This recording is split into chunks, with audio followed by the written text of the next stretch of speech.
Hello hi ನಮಸ್ಕಾರ. ನಾನು ಬಸವರಾಜ್ ಮಾತಾಡ್ತಾ ಇದ್ದೀನಿ, ಪತ್ರಕರ್ತರು. ಪ್ರತಿ ವಾರನೂ ಸಹ ಒಂದು ಕವರ್ ಸ್ಟೋರಿ ತಗೊಬರ್ತೀನಿ. ಈಗ ನಾನು ಬಂದಿರ್ತಕ್ಕಂಥದ್ದು ಒಂದ್ ರೀತಿ ಕರ್ನಾಟಕದ ಒಂದ್ ರೀತಿ ಗಡಿ ತಾಲೂಕು, ಅತ್ಯಂತ ಭೌಗೋಳಿಕವಾಗಿ ದೊಡ್ಡ ತಾಲೂಕು ಖಾನಾಪುರ. ಇದಕ್ಕೆ ಬಂದಿದ್ದೀನಿ. ಖಾನಾಪುರ ಅಂತಕ್ಕಂಥದ್ದು ನೆರೆಯ ಗೋವಾ ಮತ್ತೆ ಮಹಾರಾಷ್ಟ್ರಕ್ಕೆ ಅಂಟ್ಕೊಂಡಿದೆ. ವಿಶೇಷವಾಗಿ ಇಲ್ಲಿ ಒಂದ್ ರೀತಿ ಕನ್ನಡ ಮತ್ತೆ ಮರಾಠಿ ಭಾಷೆ ಎಲ್ಲ ಒಂದ್ ಜೊತೆ ಸಹೋದರತೆಯಿಂದ ಬಾಳ್ತವೆ.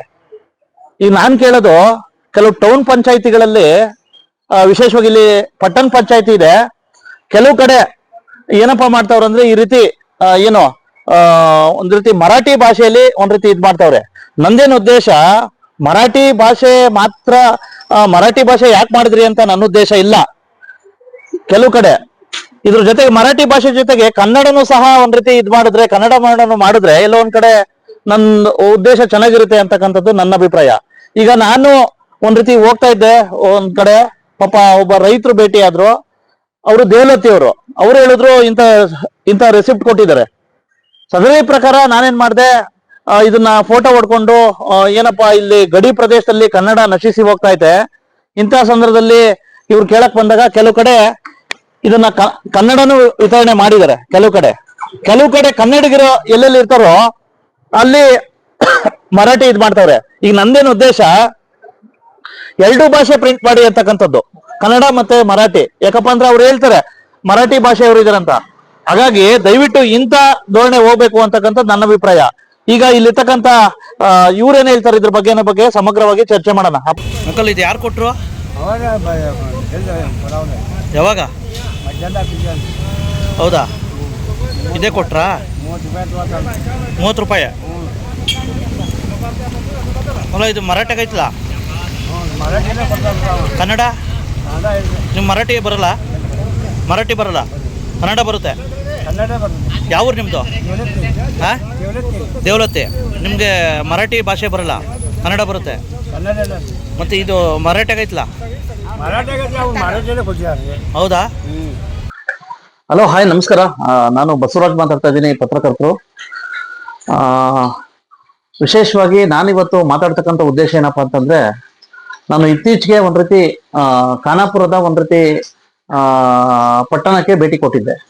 ಆ ಭೇಟಿ ಕೊಟ್ಟಾಗ ಒಂದ್ ರೀತಿ ಮಾವಿನ ಹಣ್ಣು ಖರೀದಿ ಮಾಡಕ್ಕೆ ನಾನು ನನ್ನ ಒಂದ್ ರೀತಿ ವಾಹನವನ್ನ ನಿಲ್ಲಿಸಿ ಅಲ್ಲಿರ್ತಕ್ಕಂಥ ಒಂದ್ ರೀತಿ ಏನು ಮಾವಿನ ಹಣ್ಣು ವ್ಯಾಪಾರಸ್ಥರು, ಅವರು ಮೂಲತಃ ದೇವಲತ್ತಿಯವರಂತೆ. ದೇವಲತ್ತಿ ಅಂದ್ರೆ ಇಲ್ಲೊಂದ್ ಕಡೆ ಸಾಕಷ್ಟು ಕನ್ನಡ ಭಾಗ ಬರುತ್ತೆ, ಖಾನಾಪುರ ತಾಲೂಕಿಗೆ ಸೇರುತ್ತೆ. ಪಾಪ ಅವರು ಮಾವಿನ ಹಣ್ಣ ವ್ಯಾಪಾರಸ್ಥರು ನನಗೆ ಭೇಟಿಯಾದ್ರು. ಭೇಟಿ ಆದಾಗ ನನಗೆ ಎಷ್ಟು ಇದು ಅಂತ ಕೇಳಿದೆ. ಎಲ್ಲ ಕೆಜಿ ಗಟ್ಲೆ ಎಲ್ಲ ವ್ಯವಹಾರ ಮಾಡಿದ್ವಿ. ಅದ್ರ ಜೊತೆಗೆ ಕನ್ನಡದಲ್ಲೇ ವ್ಯವಹಾರ ಮಾಡಿದ್ವಿ.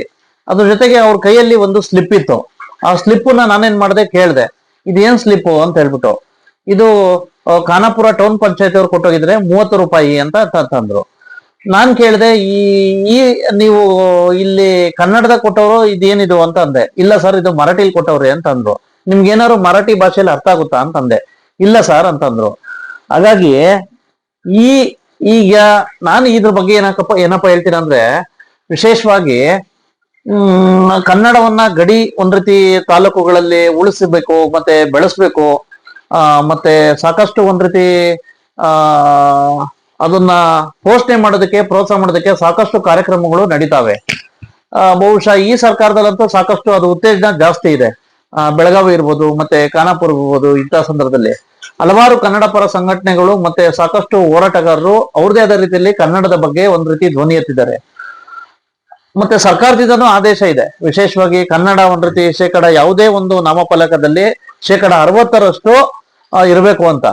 ಆದರೆ ಬಹುಶಃ ಮತ್ತೆ ಭಾಗಶಃ ಈಗ ಖಾನಾಪುರ ಪಟ್ಟಣ ಪಂಚಾಯತಿ ವ್ಯಾಪ್ತಿಲಿ ಎಲ್ಲೋ ಒಂದ್ ಕಡೆ ಬೀದಿ ಬದಿ ವ್ಯಾಪಾರಸ್ಥರು ಅಂದ್ರೆ ದಿನನಿತ್ಯ ಈ ತರಕಾರಿ, ಹಣ್ಣು, ಹಂಪಲು ಮತ್ತೆ ಈಗ ದಿನಸಿ ವಸ್ತುಗಳನ್ನ ಅವ್ರು ಏನಪ್ಪಾ ಮಾಡ್ತಾರಂದ್ರೆ ದಿನನಿತ್ಯ ಮಾರಾಟ ಮಾಡಿ ಉಪಜೀವನ ಮಾಡ್ತಾರೆ.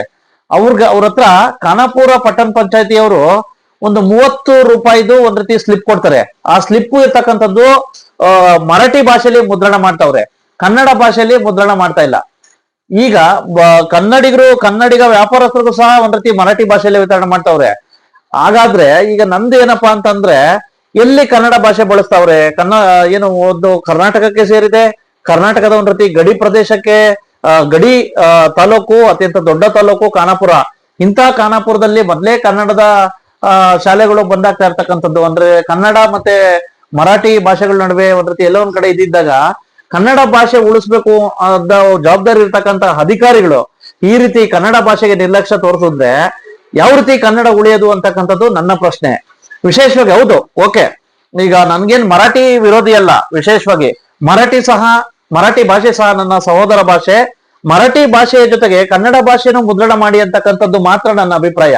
ಯಾಕಪ್ಪ ಅಂತಂದ್ರೆ ಗಡಿ ಇದಿರುತ್ತೆ, ಮರಾಠಿ ಭಾಷಿಕರು ಸಹ ನನ್ನ ಸಹೋದರರು ಇರ್ತಾರೆ.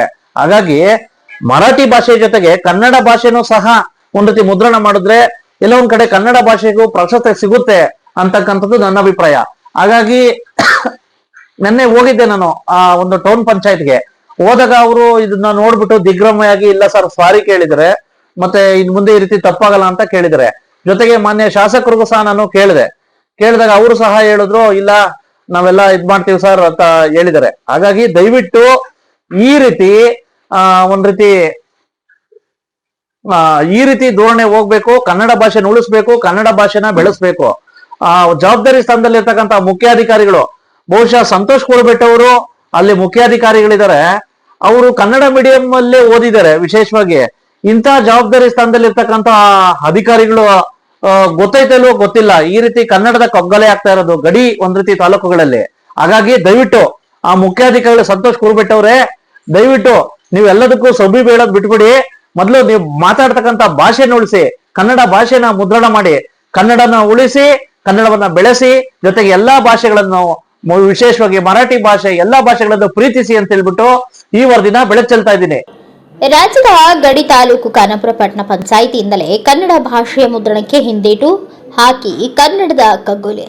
ಕರ್ನಾಟಕ ರಾಜ್ಯದ ಗಡಿ ಪ್ರದೇಶಗಳಲ್ಲಿ ಕನ್ನಡ ಭಾಷೆಯನ್ನ ಬಳಸುವುದು ಹಾಗೂ ಬೆಳೆಸುವುದಕ್ಕೆ ಮೊದಲಿನಿಂದಲೂ ಸಹ ಅಸಾಧ್ಯ ಮನೋಭಾವನೆ ಇರುವುದು ಕಂಡುಬರುತ್ತಿದೆ. ಅದರಲ್ಲೂ ನಮ್ಮ ಬೆಳಗಾವಿ ಜಿಲ್ಲೆಯಲ್ಲಂತೂ ಕನ್ನಡ ಮತ್ತು ಮರಾಠಿ ಭಾಷೆಗಳ ವಿಚಾರದಲ್ಲಿ ಸಾಮರಸ್ಯ ಬಿಟ್ಟು ಸಂಘರ್ಷಗಳು ಆಗಿರುವ ಉದಾಹರಣೆಗಳು ಇವೆ. ಇದಕ್ಕೆ ಚೊಚ್ಚಲ ಉದಾಹರಣೆ ಕರ್ನಾಟಕ ರಾಜ್ಯದ ಗಡಿ ಭಾಗದ ಅತ್ಯಂತ ದೊಡ್ಡ ತಾಲೂಕು ಖಾನಾಪುರ. ಈ ಖಾನಾಪುರವು ನೆರೆಯ ಗೋವಾ ಹಾಗೂ ಮಹಾರಾಷ್ಟ್ರ ಗಡಿಗಳಿಗೂ ಹೊಂದಿಕೊಂಡಿದೆ. ಇಂತಹ ಸಂದರ್ಭದಲ್ಲಿ ಖಾನಾಪುರ ಪಟ್ಟಣ ಪಂಚಾಯಿತಿಯ ಮುಖ್ಯಾಧಿಕಾರಿಗಳು, ಸಿಬ್ಬಂದಿಗಳು ಕನ್ನಡ ಭಾಷೆ ಬಳಸಲು ಹಾಗೂ ಮುದ್ರಣ ಮಾಡಲು ನಿರ್ಲಕ್ಷ್ಯ ವಹಿಸಿ ಕನ್ನಡದ ಕಗ್ಗೊಲೆ ಮುಂದಾಗಿದ್ದಾರೆ ಎಂಬ ಸಂಶಯ ಎಡೆಮಾಡಿಕೊಟ್ಟಿದೆ. ನಮ್ಮ ನ್ಯೂಸ್ ಸಮುದಾಯ ರಾಜ್ಯ ಉಪಸಂಪಾದಕ ಬಸವರಾಜು ಈ ಬಗ್ಗೆ ಕನ್ನಡ ಭಾಷೆ ನಿರ್ಲಕ್ಷ್ಯದ ಬಗ್ಗೆ ಸಮಗ್ರ ವರದಿ ತಯಾರಿಸಿದ್ದಾರೆ. ಅಷ್ಟಕ್ಕೂ ಏನಪ್ಪಾ ಅಂದ್ರೆ ಖಾನಾಪುರ ಪಟ್ಟಣ ಪಂಚಾಯಿತಿಯಿಂದ ಖಾನಾಪುರ ಪಟ್ಟಣದ ಬೀದಿ ಬದಿಗಳಲ್ಲಿ ತರಕಾರಿ, ಹಣ್ಣು, ಹಂಪಲು ಹೀಗೆ ಹಲವು ದಿನಸಿ ವಸ್ತುಗಳನ್ನ ಮಾರಾಟ ಮಾಡುವ ವ್ಯಾಪಾರಸ್ಥರಿಂದ ಪ್ರತಿ ದಿವಸ ಕರ ವಸೂಲಿ ಮಾಡುವುದಕ್ಕೆ ಇದೇ ಖಾನಾಪುರ ಪಟ್ಟಣ ಪಂಚಾಯಿತಿ ವತಿಯಿಂದ ರಶೀದಿ ಪಾವತಿಯನ್ನ ಕನ್ನಡಿಗರ ವ್ಯಾಪಾರಸ್ಥರಿಗೂ ಸಹ ಮರಾಠಿ ಭಾಷೆಯ ರಶೀದಿಯನ್ನ ವಿತರಣೆ ಮಾಡುತ್ತಿರುವುದರ ಬಗ್ಗೆ ಬೆಳಕು ಚೆಲ್ಲುವ ಕೆಲಸ ಮಾಡಿದ್ದಾರೆ. ಇನ್ನು ಈ ಬಗ್ಗೆ ನಿನ್ನೆ ನಮ್ಮ ನ್ಯೂಸ್ ಸಮೂಹದ ರಾಜ್ಯ ಉಪಸಂಪಾದಕ ಬಸವರಾಜು ಖಾನಾಪುರ ಪಟ್ಟಣ ಪಂಚಾಯಿತಿ ಕಚೇರಿಗೆ ಭೇಟಿ ಕೊಟ್ಟು ಸ್ಪಷ್ಟನೆ ಪಡೆದ ವಾಸ್ತವಕ್ಕೆ ಹತ್ತಿರವಾಗಿದ್ದು ಈ ಬಗ್ಗೆ ಕೂಡಲೇ ಕ್ರಮ ವಹಿಸುವಂತೆ ಕನ್ನಡ ಭಾಷೆಯಲ್ಲಿ ಮುದ್ರಣ ಮಾಡುತ್ತೇವೆ ಎಂದು ಪಟ್ಟಣ ಪಂಚಾಯಿತಿ ಸಿಬ್ಬಂದಿಗಳು ಕ್ಷಮಾಪಣೆ ಕೇಳಿದ್ದಾರೆ. ಇನ್ನೊಂದು ಕಡೆ ಕನ್ನಡ ಮಾಧ್ಯಮದಲ್ಲಿ ಓದಿ ಈಗ ಖಾನಾಪುರ ಪಟ್ಟಣ ಪಂಚಾಯಿತಿ ಮುಖ್ಯ ಅಧಿಕಾರಿಗಳು ಆಗಿರುವ ಸಂತೋಷ್ ಕುರ್ಬೆಟ್ ಅಂತಹ ಹಿರಿಯ ಅಧಿಕಾರಿಗಳು ಇಲ್ಲಿದ್ದರೂ ಸಹ ಈ ರೀತಿ ಕನ್ನಡ ಭಾಷೆಗೆ ನಿರ್ಲಕ್ಷ್ಯವಾಗುತ್ತಿರುವುದು ವಿಪರ್ಯಾಸದ ಸಂಗತಿ. ಆದ್ದರಿಂದ ಈ ಬಗ್ಗೆ ಸಮಗ್ರವಾಗಿ ವರದಿ ತಯಾರಿಸಿದ ಬಸವರಾಜು ಖಾನಾಪುರ ಶಾಸಕ ವಿಠಲ್ ಹಲ್ಗೇಕರ್ ಹಾಗೂ ಬೆಳಗಾವಿ ಜಿಲ್ಲೆಯ ನಗರಾಭಿವೃದ್ಧಿ ಕೋಶದ ನಿರ್ದೇಶಕರು ಆದ ಮಲ್ಲಿಕಾರ್ಜುನ ಕಲಾದಗಿ ಅವರ ಅಭಿಪ್ರಾಯ ಸಂಗ್ರಹ ಮಾಡಿ ಸಮಗ್ರ ವರದಿ ತಯಾರಿಸಿ ಬೆಳಕು ಚೆಲ್ಲುವ ಕೆಲಸ ಮಾಡಿದ್ದಾರೆ.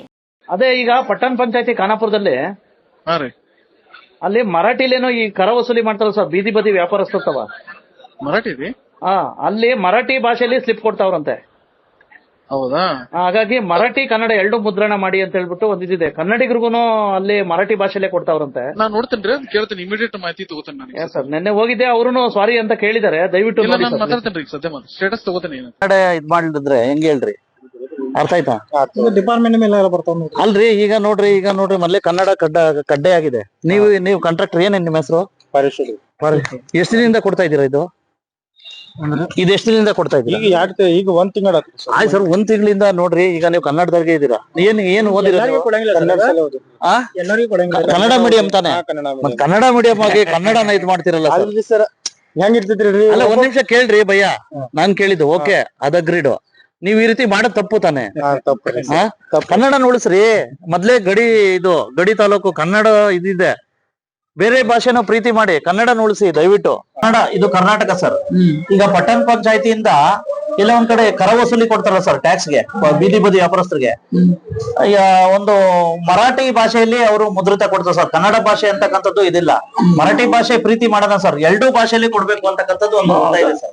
ನಮ್ ಕರ್ನಾಟಕ ಅಂದ್ರ ನಾವು ಎರಡು ಭಾಷೆನಲ್ಲಿ ವ್ಯವಹಾರ ಮಾಡ್ಬೇಕು. ಅವರು ಮರಾಠಿ ಭಾಷೆ ನಮ್ಗೆ ಏನು ಗೊತ್ತಿಲ್ಲ. ಅವರು ಪಕ್ಕ ಮಾಡ್ತಾರ. ಅವರು ಕನ್ನಡ ಇದ್ರೆ ಕನ್ನಡ ಮಾಡ್ತಾರೆ, ಮರಾಠಿ ಇದ್ರೆ ನಿರ್ದೇಶನ ಏನಾದ್ರು ಮಾಡ್ತೀರಾ? ಮಾಡ್ತಾರೆ. ಈ ಭಾಷೆ ಬಗ್ಗೆ ಏನ್ ದ್ವೇಷ ಇಲ್ಲ, ಏನೂ ಇಲ್ಲ. ಕನ್ನಡ ಮರಾಠಿ ಒಕ್ಕಟ್ಟೆ ನಾವು ಇರ್ತೀವಿ. ಅದ ನಮ್ಮ ವಿಧಾನಸಭೆನಲ್ಲಿ ರಿಕ್ವೆಸ್ಟ್ ಮಾಡಿದ್ವಿ, ಈ ಮರಾಠಿ ಮಂದಿಗೆ ತಿಳಿಸ್ಬೇಕು ಅಂತ ನಾವು ಮರಾಠಿ ಮಾತಾಡ್ತೀವಿ. ಇಲ್ಲಿ ಈಗ ನಾನು ಖಾನಾಪುರದ ಒಂದ್ ರೀತಿ ಪಟ್ಟಣ ಪಂಚಾಯತಿಗೆ ಬಂದಿದ್ದೀನಿ.